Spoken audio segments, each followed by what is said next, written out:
Welcome to Talk World Radio, a half-hour discussion of politics as if the people mattered. I'm David Swanson. This week on Talk World Radio, our guest is Annelle Sheline, and she is a research fellow in the Middle East program at the Quincy Institute.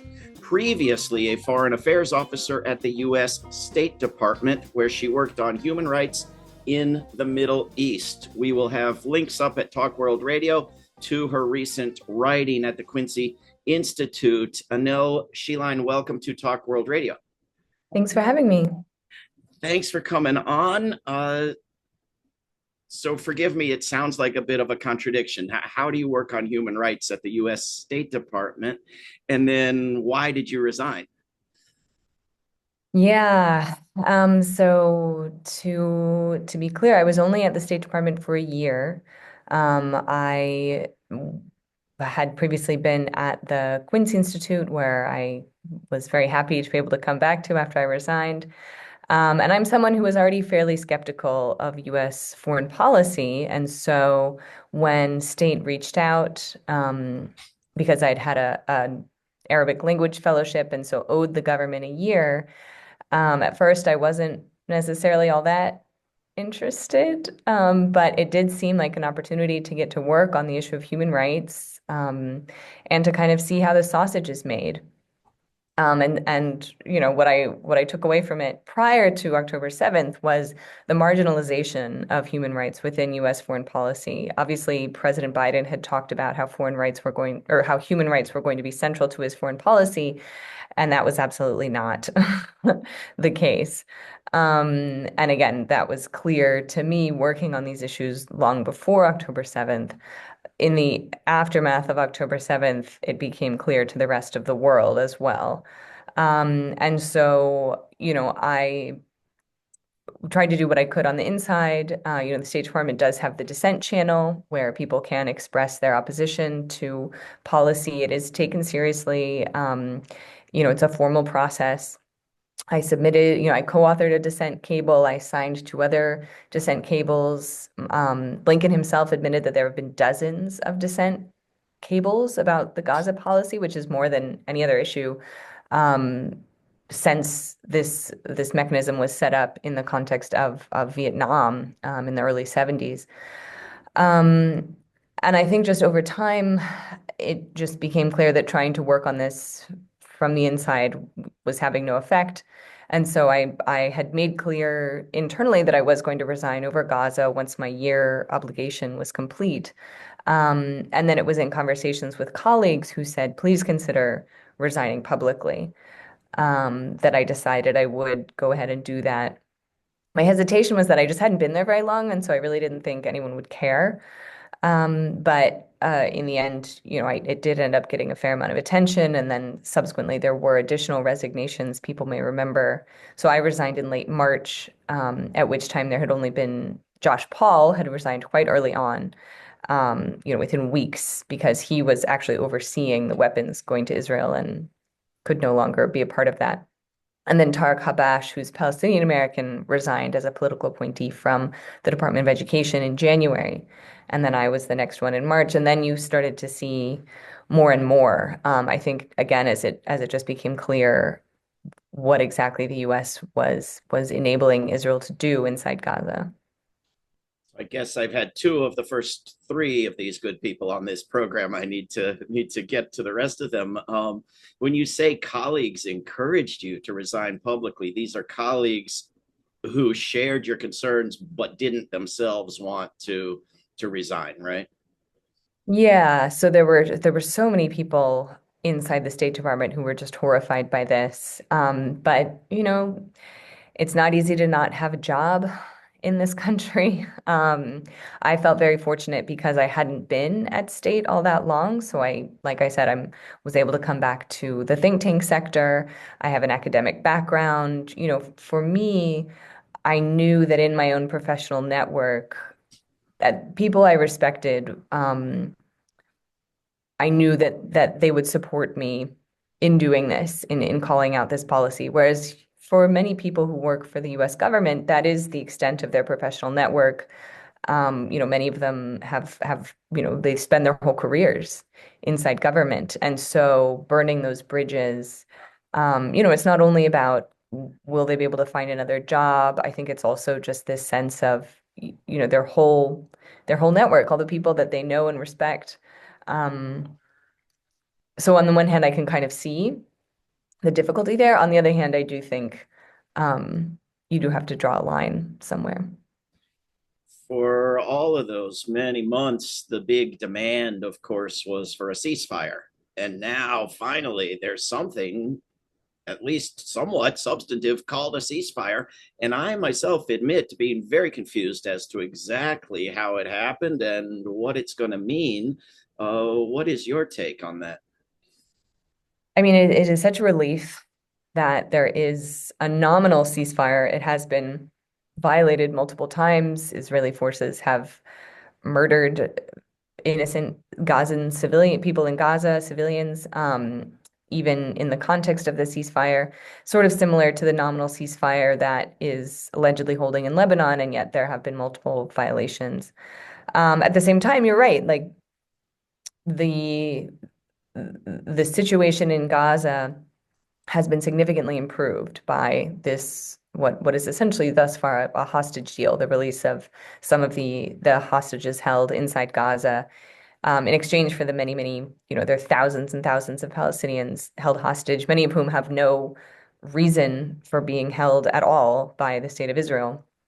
Um, so while on the one hand, yeah, I am deeply relieved to see, the images of joy of people in Gaza, of people streaming back towards the north part of Gaza, which has been so completely annihilated. But at the same time, I don't think it's going to last. I think essentially what we saw here was, which has been reported on, the fact that this was the first time the US side, when this was coming from Trump and Trump's envoy Witkoff, was actually using any kind of pressure on the Israelis to say, What look, was Trump that said he pressure? wanted a deal. I'm sorry. I'm sorry to interrupt. What was the pressure? Because we spent all these months saying, just stop sending the weapons, just threaten to stop sending the weapons, just no more weapons. Like, and we all thought we had the key and we were geniuses and we knew what was needed.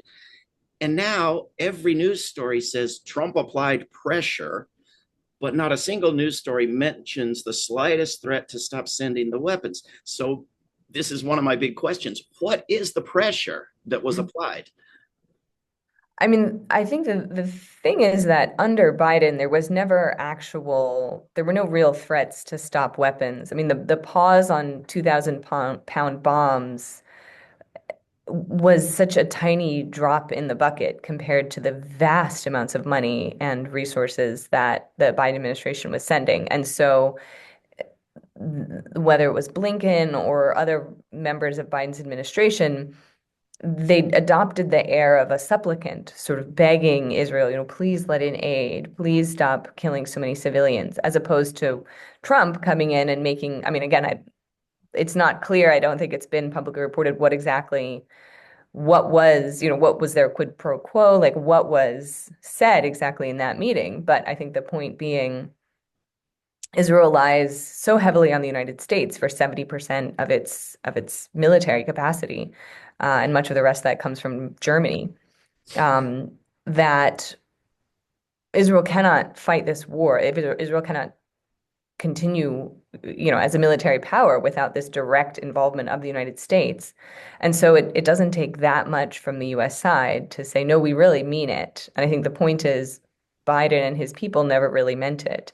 I mean, to put that, to sort of demonstrate that, there was the letter that Blinken and Austin sent in October, making clear to Israel that they were in fact blocking aid, which should have rendered them ineligible to receive any more U.S. security assistance because of the Section 620I of the Foreign Assistance Act, that a country blocking U.S. humanitarian aid is not eligible to receive security assistance. And this letter that they sent made clear that Israel needed to allow in more aid, and that they had, a deadline which conveniently fell after the election. And this, at the time was seen as just an attempt to maybe try to appease members of the electorate who were so who were unwilling to vote for Harris over the Biden administration's policies, which has now become clear was a huge component of people's hesitancy in voting for her.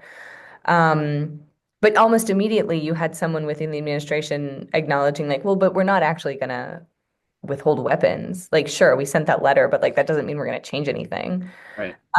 So again, this notion, Biden just never actually was serious about shifting, doing anything other than providing almost everything the Israeli government wanted. Whereas Trump, again, whatever it was, however the conversation ended up going down, I think made clear that he did expect there to be a ceasefire in place by his inauguration because he said that he was going to be able to accomplish that. And, it may have been simply that Netanyahu sees Trump as a bigger ally than Biden, which is somewhat astonishing given the amount of support that Biden provided Netanyahu.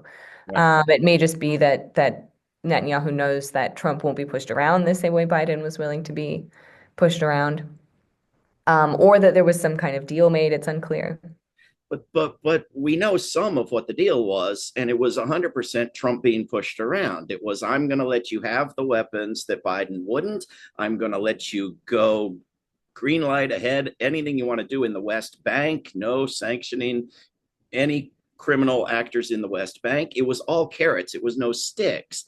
But then the story in the media outlets is all Trump stood up, Trump was tough, Trump insisted on meeting on a Saturday, he didn't give a damn, like all vague nonsense about him thumping his chest and being tough. But the details are all gifts to Netanyahu, not punishments of Netanyahu. So this is what confuses me. I mean, I think the reason, from Netanyahu's perspective, I mean, my understanding is he is concerned that his government could fall apart. He has Ben Gvir and Smotrich, who were holding it over his head that they would withdraw from the coalition, and that would mean, that Netanyahu would have to go through new elections, and he would potentially then be subject to the various legal cases against him for corruption and other, this could very much land him in jail. And so from his perspective, the willingness to agree to a ceasefire, that was the cost. That was it wasn't, I mean, certainly there were carrots as far as withholding the sanctions against extremist Israeli settlers or, allowing in the 2,000-pound bomb. Again, it's so minuscule. Like this idea that Biden wasn't providing Israel with massive amounts of like when you look at like graphs of the amount of money and the amount of weapons that Biden sent to Israel, it is completely unprecedented. So the narrative that Biden wasn't giving Israel everything it wanted is ludicrous. Um, and again, I think the concern is from Trump's perspective, he got the ceasefire, such as it is, in time for his inauguration as he wanted.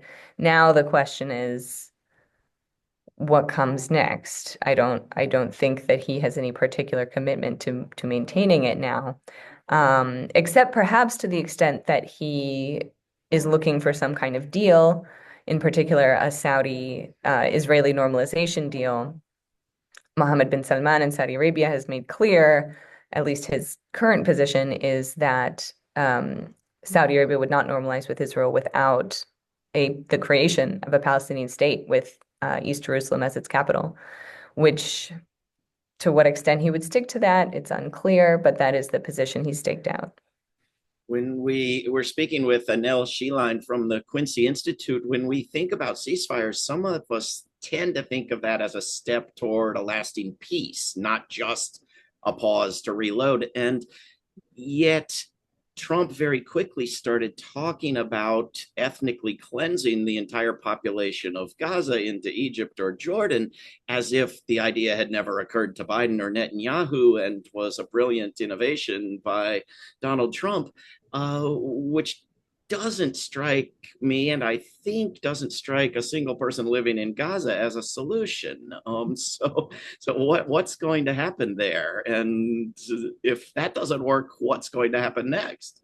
Exactly. Well, and I think in terms of the pressure Trump is using, obviously Trump has frozen all foreign aid, in other than that going to Israel and to Egypt, interestingly. But Jordan, which does rely fairly significantly on U.S. security assistance as well as some economic aid, um, that's all on hold. And my understanding is the idea here is largely any sort of foreign aid that was going to, whether it's issues related to gender or to human rights or to the environment, those are the things that won't be coming back online, unfortunately.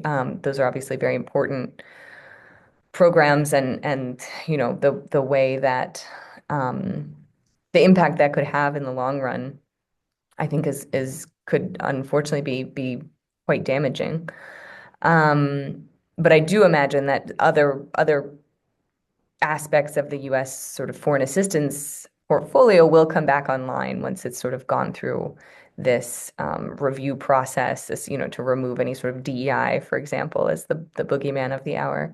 Right. Um, and so again, I don't think that Trump plans to withhold U.S. assistance to Jordan or other countries indefinitely. But I do think it is a reminder to the Jordanian government and to other governments, um, the extent to which their continued, in particular in Jordan, King Abdullah, Jordan has been dependent on a foreign sponsor since its creation. First it was the UK, and now it's the US. And so this is a way for Trump to remind Abdullah of that and to perhaps force him to accept Palestinian refugees, whether it's from Gaza or from the West Bank, which again used to be part of Jordan. Israel seized the West Bank in 1967. Um, and, the Israeli-Jordanian peace treaty that was signed in 1994, sort of in this moment, the Oslo Accords had been signed in 93, and King Hussein of Jordan was a little worried about getting sort of left out of, if there was the creation of a Palestinian state, which it seemed that Oslo was going to produce. Jordan was ready to move forward with peace with the Israelis. Um, but a key provision of that is that Israel will not displace Palestinians into Jordan, that Palestine is for Palestinians and Jordan is for Jordanians, even though half of the population of Jordan is actually of Palestinian origin. But if Israel were to violate that portion of the peace treaty and displace Palestinians into Jordan, Abdullah would be in a very difficult position. He would either have to respond to this violation of the treaty, which he'd be unlikely to do, or he'd have to just accept it and then deal with the domestic consequences, the popular unrest, which I've argued, and I was in Jordan last fall, and there was a significant concern about this and the destabilization. I mean, this could even take down King Abdullah's government. And so the question there is, Trump said he wanted to achieve some kind of grand deal. He said he was going to bring peace to the region. So destabilizing Jordan is definitely not a step in that direction. So if he brings ongoing war or wider war to the region, what's the response going to be, not just from your former colleagues in the State Department, but from the US public and the public around the world? Are people going to be disheartened and dispirited? Are they going to understand that movements can take a long time and various phases to succeed? Is there going to be ongoing protest and resistance and resignations and lawsuits? What do you see if Trump turns out to be the disappointment to peacemakers that I'm afraid he may? And I agree with you that I'm not holding my breath for him to end up being a peacemaker president. At the same time, I do think that he's really plugged into a general dissatisfaction from so many Americans with the endless wars, these unnecessary endless wars in the Middle East, whether it's Iraq or Afghanistan. Um, this is part of what America First is supposed to mean, is moving away from sort of this neocon agenda of the US policing the whole world and promoting, in trying to promote democracy at the end of a gun. I mean, obviously, hopefully, it seems that those lessons have somewhat stuck, that it's not possible for the United States to engage in nation building and sort of transform some of these other countries.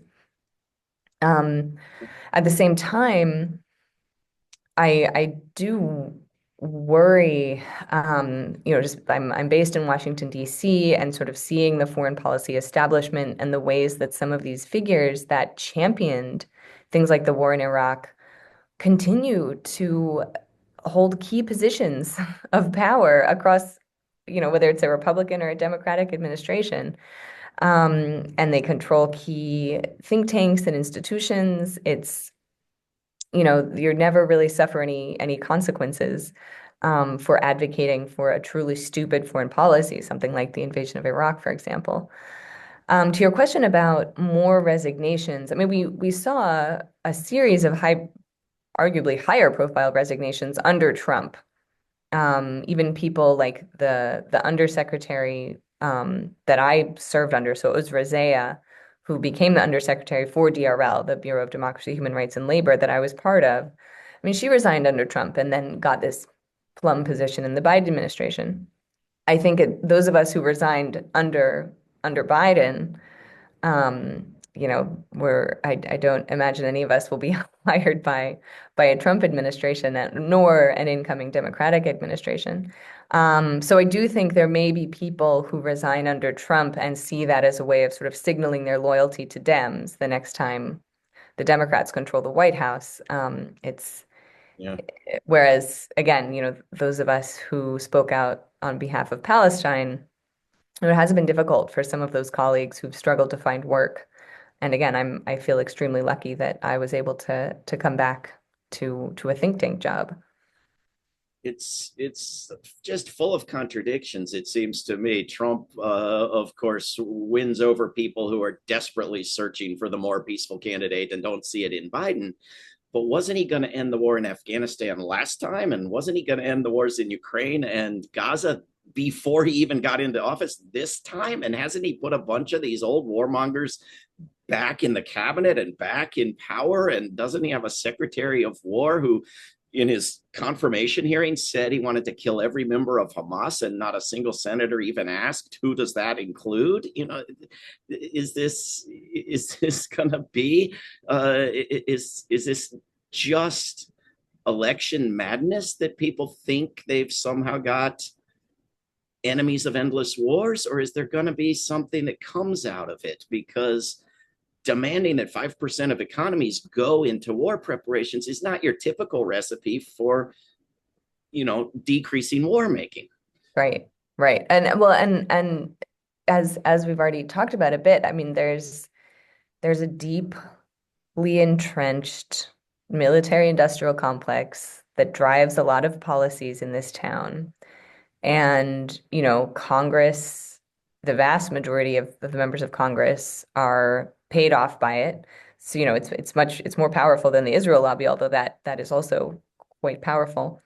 Um, and so, it's those lobbies, those individuals, those entrenched interests that are now being sort of met with this more sort of populist America first, some of which is more grounded in this notion that it's not in America's interest to fight unnecessary wars abroad. We should be spending less money lining the pockets of shareholders for, Raytheon and Boeing, and more of this money should be going to the American people, or just, from the libertarian perspective, just the government should be spending less money in general, including on the Pentagon.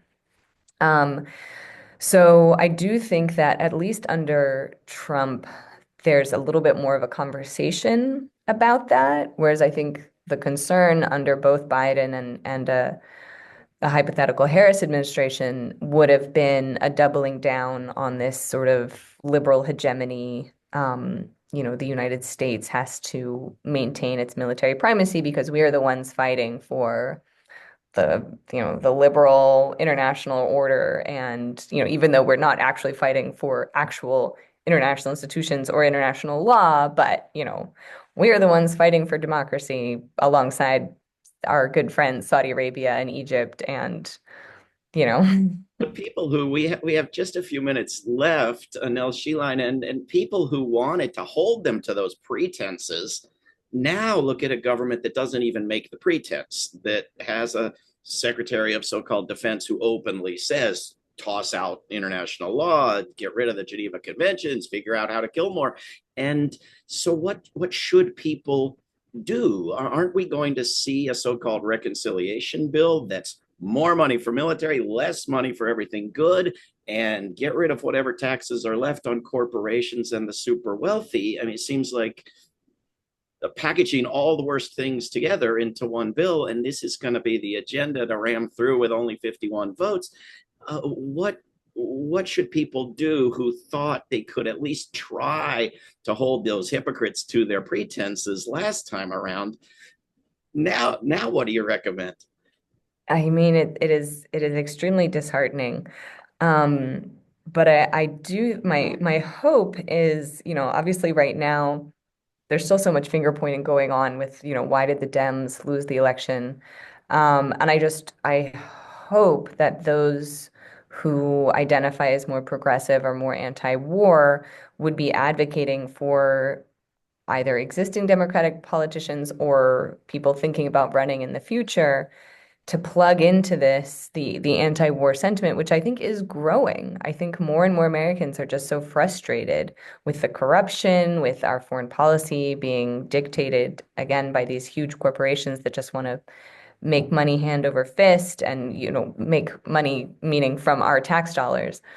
Um, and so I don't, I'm not necessarily, again, not necessarily optimistic that that will happen, but I do think that Trump plugged into something there, which is real.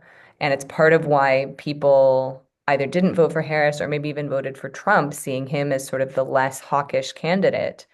And I just hope that Dems will tap into that and realize that electorally they need to reflect that in who they're putting forward as candidates because it is something that Americans want. Just about 1 minute left. Prime Minister Netanyahu faces arrest if he goes to certain countries, and certain countries have an obligation to arrest him. Shouldn't his weapons dealers be indicted as well? Shouldn't Joe Biden and Blinken be facing similar problems?